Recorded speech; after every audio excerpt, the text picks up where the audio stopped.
Kasih karunia dan damai sejahtera Allah Bapa kita dan anaknya Tuhan Yesus Kristus menyertai saudara.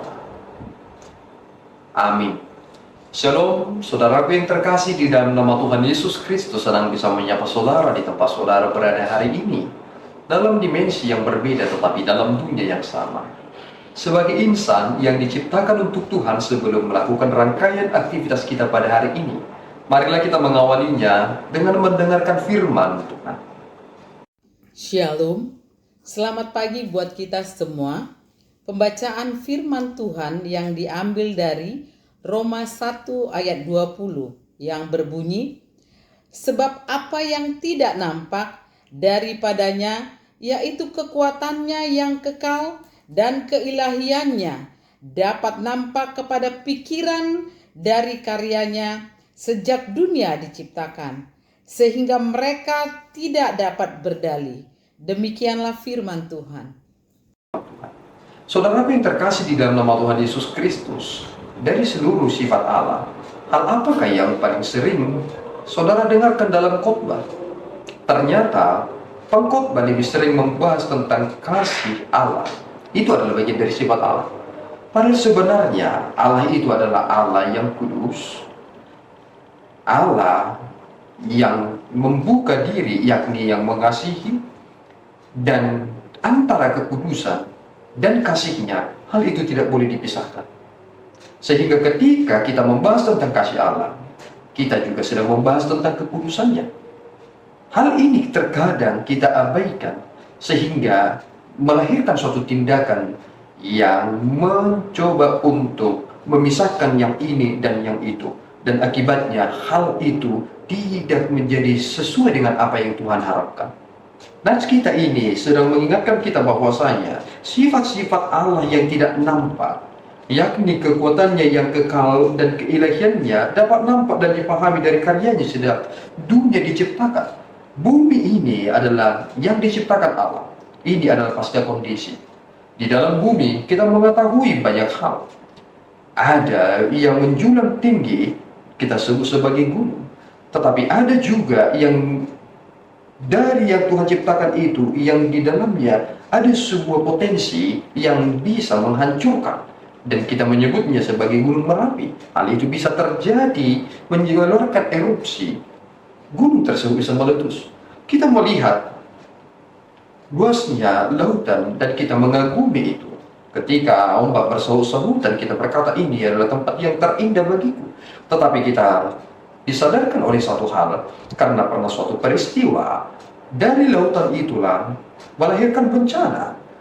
Ketika tsunami akhirnya memporak-porandakan kehidupan umat manusia pada waktu itu, kita memikirkan semua itu, yang ini dan yang itu, dan kita tidak boleh memisahkan yang sana dan yang ini.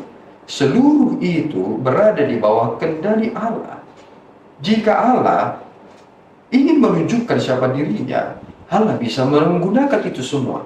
Itu mengapa kita boleh berkata bahwasanya seluruh yang ada ini adalah bagian dari wahyu umum, yang olehnya kita memikirkan satu hal yang tertinggi.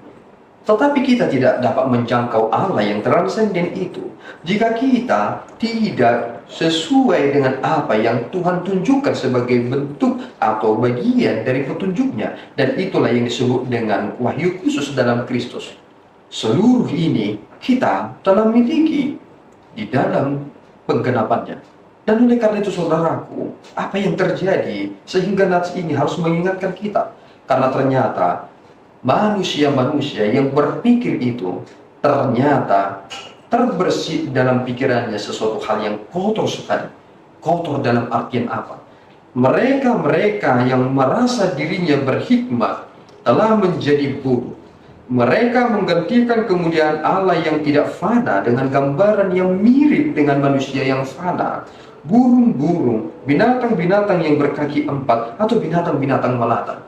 Dan Yeremia dengan jelas berkata seperti ini, setiap yang dicipta itu bukanlah Allah.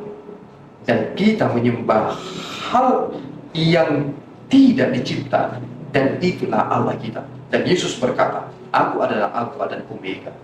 Ingin berkata bahwasanya aku tidak dicipta, aku pencipta. Dan itulah yang kita sembah. Oleh karena itu saudaraku, jangan sampai murka Tuhan nyata, baru kita menyadari, oh Allah itu ada. Seluruhnya sudah terlambat.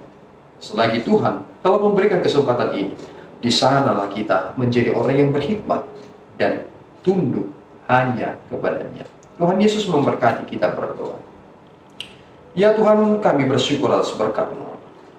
Terima kasih Engkau telah menegur kami kembali, supaya kami tidak lalai dengan murka Tuhan, supaya kami tidak mengabaikan kemurahan hati dan Tuhan kepada kami. Kami sadar bahwasanya banyak hal yang kami kerjakan ini yang tidak sesuai dengan kehendak-Mu. Kami ini bukan manusia-manusia yang membuat Engkau sungguh berbahagia telah menciptakan kami. Kami memohon Bapa, biarlah kami mengerti tentang waktu yang Tuhan berikan ini, supaya kami tidak memperalat kasih setia-Mu, tetapi sungguh-sungguh semakin lebih takut karena Engkau adalah api yang menghanguskan. Terimalah ya Tuhan doa dan pertobatan kami. Di dalam Yesus kami telah berdoa dan mengucap syukur. Anugerah Tuhan kita Yesus Kristus, kasih setia Allah Bapa, dan persekutuan Roh Kudus menyertai saudara. Amin. Tuhan Yesus memberkati.